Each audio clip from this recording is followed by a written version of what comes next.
There are a number of artifacts found at varying parts of the world, which, due to the immense age of the strata they were discovered within, fly in the face of current paradigms in regards to the chronology of man.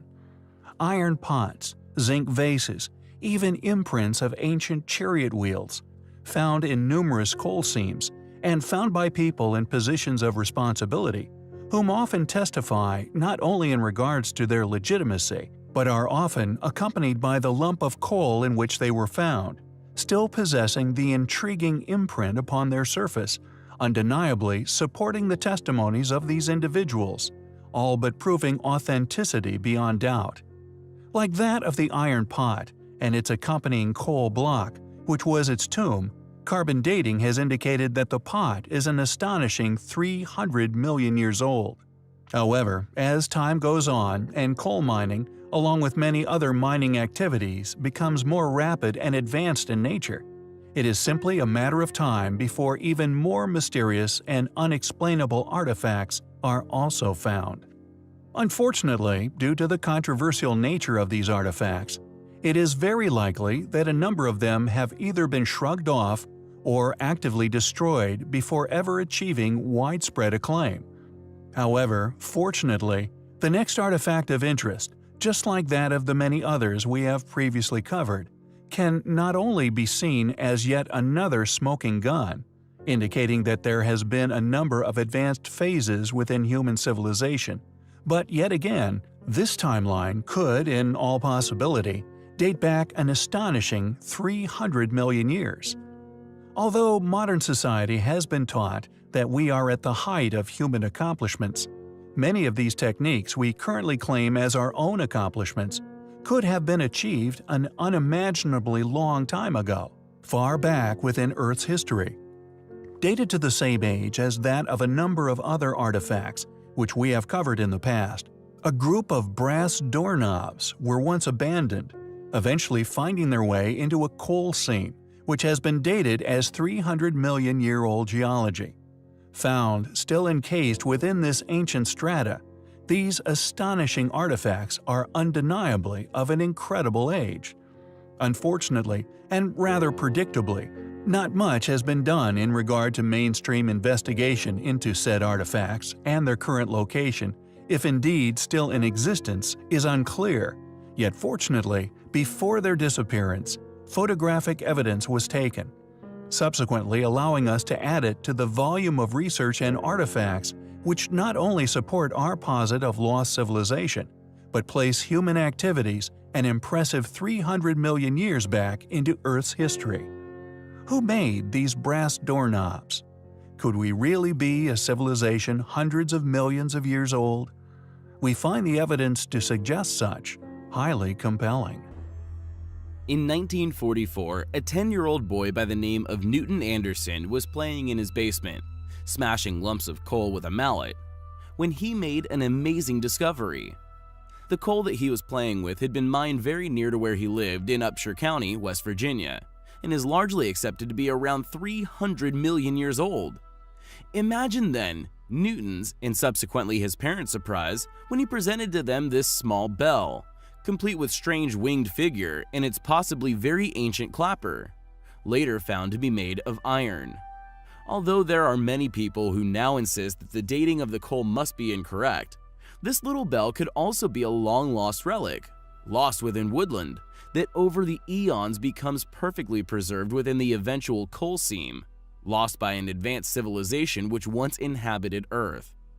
The bell is considered an antediluvian artifact, or an object of pre-flood origins by the Institute for Creation Research, who had the bell submitted for laboratory testing at the University of Oklahoma.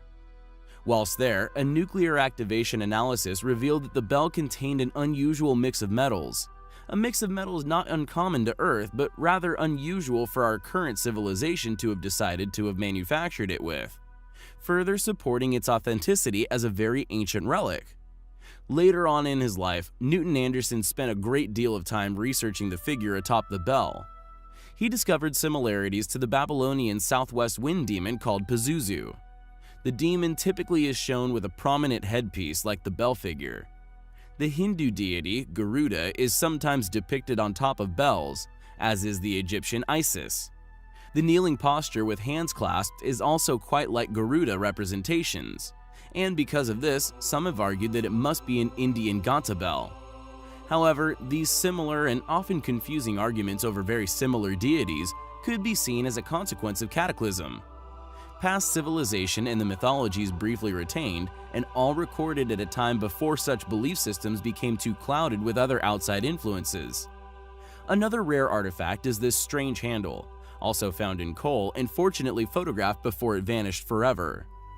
Totally petrified and reportedly appeared to have virtually turned to coal.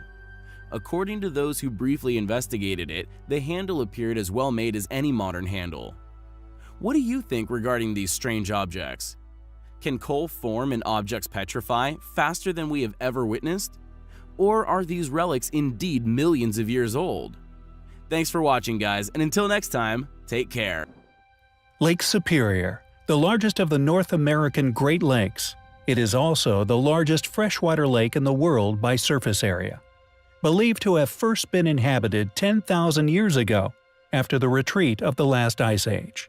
However, there exists copper mines upon many of the lake's islands, which many researchers have concluded to be prehistoric. A sophisticated array of tunnels litters the islands, or more specifically, all of North America. Scarred by ancient mine pits as deep as 150 feet, Carbon-14 testing of wood remains found in sockets of copper artifacts indicated they are at least 5,700 years old, although artifacts and evidence at some sites have suggested a date far older than what has been put forward. For example, some investigators believe that the mines were not even built by humans, but are the remains of a sophisticated mining operation that was once undertaken by alien visitors many thousands of years ago. Similar in scale to the ancient Carolina mica mines, mica being a material which we use in electrical components. It must be noted that all of these prehistoric mines show evidence of being abruptly abandoned. Whether this is evidence of the death of an unknown king or queen, or evidence for catastrophe is unknown. All along Lakeshore are vestiges of this once highly successful ancient operation. The most astonishing of remnants cataloged publicly has to be the enormous lump of pure copper found in 1771 near the bank of the Ontonagon River. In 1945, it was floated downriver on a raft by a James K. Paul and was eventually appropriated by an agent of the United States government. It was then shipped to Detroit and on to Washington, where it eventually slipped into the bowels of the Smithsonian. Known as the Ontonagon Boulder, it weighs 3,708 pounds.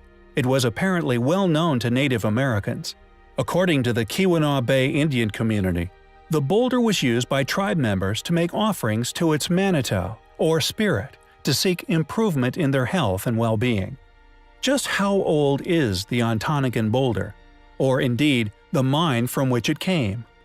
Although many would like you to believe the mines are less than 5,000 years of age, we think many factors surrounding them suggest that they are far older than that.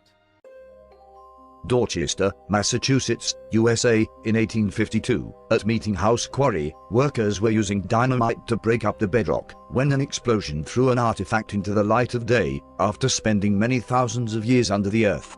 According to geologists, the Roxbury Rock, in which this mysterious artifact was embedded, has been dated as having accumulated between 570 and 593 million years ago during the Ediacaran period.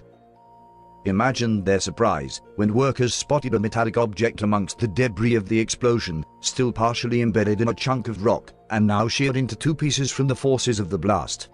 A zinc vase covered in flower decorations painted in solid silver. The bell-shaped pot is around 4.5 inches tall and about 6.5 inches long, and was noted as being exquisitely made. The age of the vase has been heavily debated amongst specialists, with many struggling to produce ages smaller than 100,000 years. Additionally, the species of flowers and plants that are illustrated upon the vase also went extinct over 100,000 years ago. Not surprisingly, but rather predictably, the pot, along with all authenticated documentation regarding its discovery, mysteriously vanished without trace shortly before a full investigation into its amazing history could take place. The initial discovery was covered on June 5 in 1852, from the publication of the magazine Scientific American, which confirms its authenticity, as indeed being found embedded in the solid ancient stone, 15 feet below the surface. But shortly after this coverage, like so many other amazing objects found around the world, vanished without trace. Who made this amazing artifact? When was it made? If we go by the age of the rock in which it was discovered, it is amazingly over 500 million years old, but we may never know. We recently covered the astonishing discovery made deep within a coal mine under Rostov in Russia, fortunately photographed by Mr. Kasatkin, an experienced safety engineer, who discovered the prints of what clearly appears to have been left by chariots' wheels. These seemingly impossible prints are, thankfully, not the only unexplained artifacts to have been found deep within the mines of Earth. In 1912, workers shoveling coal in the municipal electric plant in Thomas, Oklahoma, would make an equally important discovery. As they were breaking up the large lumps of coal in preparation for the furnaces, to their surprise, a small iron pot would be ejected from one of the chunks. Several experts would examine the iron pot over the following few days, all declaring it to be genuine. Apparently, the imprint of the pot could also still be clearly seen in the broken chunks of coal that had encased it for, in all possibility, millions of years. According to Robert O. Fay of the Oklahoma Geological Survey, the Wilburton Mines coal, in which the pot was found, is an incredible 312 million years old. The cup is now displayed at a private museum in southern Missouri. It was fortunately photographed by Robert Nordling, who sent a copy to Frank Lewis Marsh, emeritus professor of biology at Andrews University in Berrien Springs, on 10 January 1949. He forwarded the images to Wilbert H. Rush in 1971. Rush was a professor of biology at Concordia College. This means that we now have several artifacts we know to be in existence, which, according to modern understanding as to the age of coal, are over 300 million years old. The pot is still within a private collection of an unknown collector. During such events as a pyroclastic flow, complete human forms can often be preserved in a fixed position, turned to ash in an instant. Someone turning into a stone fossil with age, however, was thought to be an impossible scenario. That was until 1898, when an extremely controversial discovery was made deep within a copper mine. Although several reports have surfaced over the years of this most peculiar of discoveries, only one has ever managed to stay around long enough to be officially documented. Deep within an old copper mine in Chuquicamata, an ancient stone woman, complete with basket and tools, was discovered, and although a date of only 400 years was preliminarily given, it is clear to the many involved that she is far older than that. The discovery was examined closely by José Toribio Medina, a central figure in Chilean archaeology at the time. He described his findings as follows. The body is that of a female. The depth of the soil where the corpse was found was no more than 6 to 8 feet, and the miner was probably searching the mountain when a sudden collapse buried her. The miner, feeling that the mountain was breaking down, lifted her arms up to protect her head, the position in which her body is preserved. This discovery, although the only one of its kind, is highly controversial, and we suspect this may be because certain individuals are aware of its true antiquity. Beside the body were the remains of a basket, a stone sledgehammer, several stone shovels, sharpened pieces of wood, and a torn bag made of animal hide, all leading to the conclusion that this mummy dates from a very distant time within our history. After more recent analysis was conducted, it was discovered that it was actually a man, strangely. He also has an unusually shaped skull, and a green hue from sulfate and chloride within the copper. It is thought this may have been one of the contributing factors in his marvelous preservation. The Copper Man of Chuquicamata is extremely difficult to research. and although he is clearly of considerable historical importance, his whereabouts may continue to remain vague. Regardless of his known whereabouts, his existence will forever lend credence to a forbidden history here on our planet.